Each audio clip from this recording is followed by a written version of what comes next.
Teman-teman, seperti biasa bagaimana kabar kalian untuk pagi ini? Semoga apapun hal positif yang kalian lakukan di hari ini bisa diselesaikan dengan baik ya. Dan Tambagon selalu mengingatkan kalian jangan lupa untuk selalu bersyukur. One Piece is back nakama. Seminggu sudah kita berpuasa menunggu chapter selanjutnya. Dan tentunya di hari ini kita bersemangat karena sudah mendapatkan sarapan spoiler di pagi ini. Jadi spoiler ini sudah fix ya, terkonfirmasi oleh pihak terpercaya, yakni Paywiz dan juga Words Gen Forum. Lanjutan cerita One Piece dari chapter ke chapter tentu semakin menegangkan karena sebelumnya kita mendapatkan informasi yang melebihi batas sebab banyak yang misteri yang terungkap, terutama dengan munculnya anggota bajak laut Rocks yang menginvasi Pulau God Valley. Belum lagi terungkap pahlawan sebenarnya dari insiden Lembah Dewa adalah Bartolomeo Kuma yang menyelamatkan lebih dari 500 orang budak yang dia pindahkan. Oke, jadi sebelum kita masuk ke dalam bocorannya, seperti biasa jangan lupa subscribe, like, dan komen untuk bentuk support kalian atas channel ini ke depannya. Jika sudah, terima kasih banyak dan bersiaplah nakama. Tarik jangkar dan mari kita berlayar.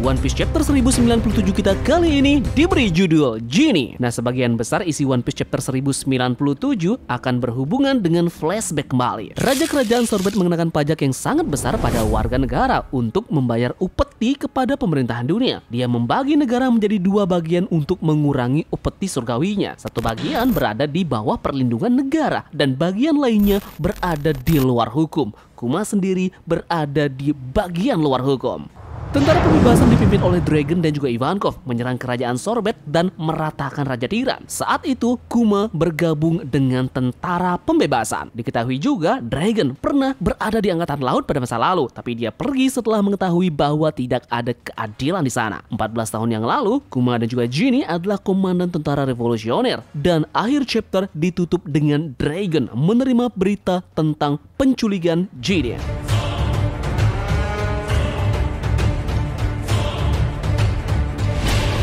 Seperti biasa, Tambagon akan membahas beberapa hal terkait dengan isi One Piece chapter 1097 ini. Nah, dalam flashback ini sudah jelas bagaimana awal mula terbentuknya pasukan revolusioner. Disinilah pertemuan antara Monkey D. Dragon dengan Kuma yang dulunya bernama Tentara Pembebasan. Diketahui juga Genie juga bagian dari founder revolusioner yang menciptakan organisasi ini. Namun 14 tahun yang lalu ternyata ada berita tentang penculikan Genie. Siapa lagi yang menculik kalau bukan Angkatan Laut yang berupaya untuk melakukan perlawanan terhadap para revolusioner ini. Kemudian desas-desus mengenai kabar Dragon yang dulunya pernah masuk ke Angkatan Laut dalam chapter ini dipastikan 100% benar. Hal ini terungkap di sini dan dia pernah masuk ke dalam Angkatan Laut lalu kemudian pergi karena mengetahui tidak ada keadilan di sana. Inilah yang menarik. Tambagon juga meyakini bahwa Dragon pernah masuk ke dalam pasukan marinir karena ada hal yang tentu saja menjadi petunjuk kuat mengapa ia pernah masuk ke dalam organisasi itu. Yang menjadi petunjuk awalnya adalah pada saat interaksi singkat dari Smoker dan juga Dragon di Laughton. Smoker bilang pada saat itu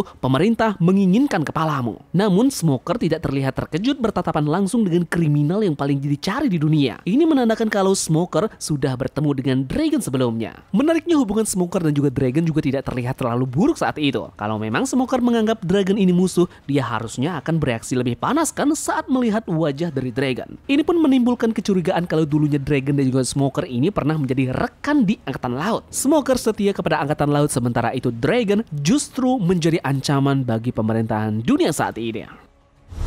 Petunjuk yang kedua yakni ayahnya Garp dengan sifat memaksanya harus menginginkan anaknya menjadi Angkatan Laut. Sebagai pahlawan Angkatan Laut, Garp menginginkan sekali Luffy dan juga Ace bergabung bersamanya dan menjadi pelindung lautan. Bahkan Garp ini beralasan siksaan-siksaan yang ia berikan ke Luffy dulunya ia lakukan agar Luffy menjadi Angkatan Laut. Nah, kalau Garp saja segila itu mendorong cucunya menjadi Angkatan Laut, bagaimana dengan anaknya sendiri? Tentunya Garp mempersiapkan Dragon menjadi Angkatan Laut sejak Dragon masih kecil. Kemudian dia pun terlihat memberontak karena melihat ketidakadilan yang terjadi di pemerintahan dunia. Dia berencana untuk membuat organisasi baru membelot kepada sistem yang sekarang. Ini pun membuat Dragon menjadi orang yang paling dicari karena dia benar-benar sudah tahu sistem yang ada di pemerintahan dunia. Begitu juga dengan beberapa informasi penting yang dia dapatkan karena pernah menjadi bagian dari mereka. Mungkin dengan alasan inilah dia benar-benar dicari bukan hanya karena dia adalah pemimpin dari tentara revolusioner. Dan tentu saja para kesatria suci khususnya Garling benar-benar mengetahui bagaimana sifat Dragon sebenarnya saat bersama mereka dulu. Jadi apakah benar dugaan kuat kita nanti akan terwujud mengingat revolusioner dan kesatria suci menjadi dua tombak utama dalam merevolusi sistem yang ada untuk saat ini. Dan untuk menutup spoiler ini, informasi yang paling berbahagia adalah di minggu depan chapter akan rilis seperti biasa.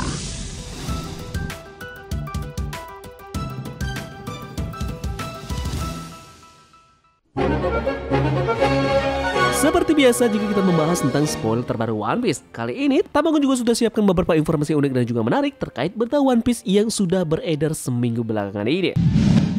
Informasi menarik pertama di minggu ini yakni mengenai salah satu supernova di Egghead yakni Jewelry Bony. Hubungan Bony dengan ayahnya Bartolomeo Kuma tampaknya sangat baik meskipun ayahnya memiliki reputasi sebagai tiran pada saat dia menjadi panglima perang. Dari berbagai kilas balik ke masa kecilnya, Kuma diperlihatkan menghujani Bony dengan kasih sayang dan menceritakan legenda Dewa Matahari Nika, sebuah mitos yang diturunkan oleh ras Buccaneer yang merupakan keturunan dari Kuma. Sebaliknya, Bony sangat mencintai ayahnya dan merasa sulit untuk melawan atau bahkan membiarkan orang lain menghancurkan pasifista yang memiliki kemiripan dengannya. Selain itu, dia juga membela karakter Kuma setiap kali ada orang yang berbicara buruk tentangnya. Nah, menariknya adalah bagaimana kita bisa melihat pada panel terakhir di One Piece chapter 1096.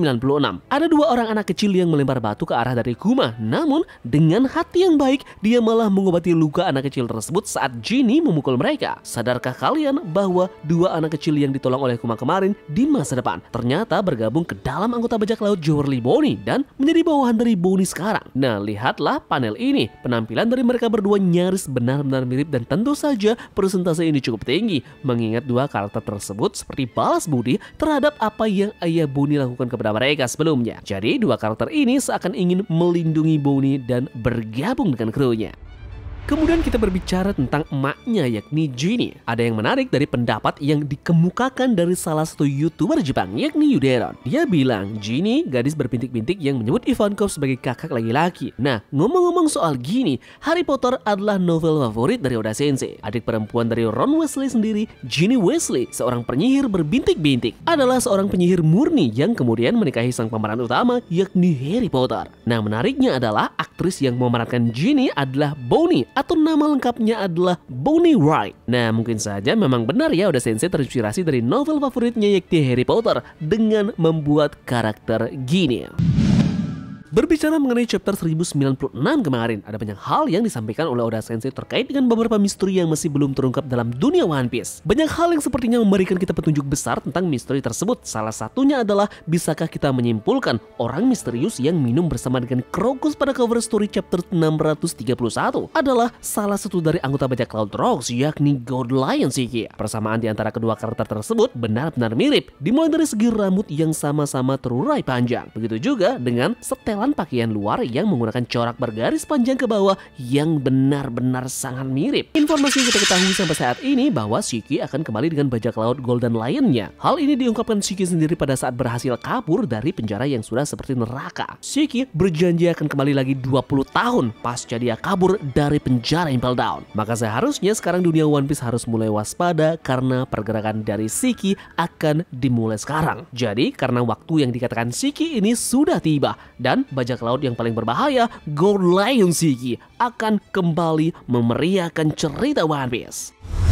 Yups, jadi mungkin itu saja bocoran spoiler singkat yang kita dapatkan di pagi ini. Di beberapa jam ke depan tentu kita akan mendapatkan tambahan spoiler lagi yang tentunya lebih banyak dan juga lebih akurat. Jadi pastikan ya kalian bunyikan lonceng notifikasinya. Terima kasih dari kalian yang sudah mau ikut berlayar bersama-sama Tamagon hari ini. Mohon maaf juga ada analisa yang kurang maupun kata-kata yang tidak berkenan. Jadi sampai jumpa di spoiler lengkapnya ya. Sekian dari Tamagon dan turunkan jangkar. Mari kita berlabuh.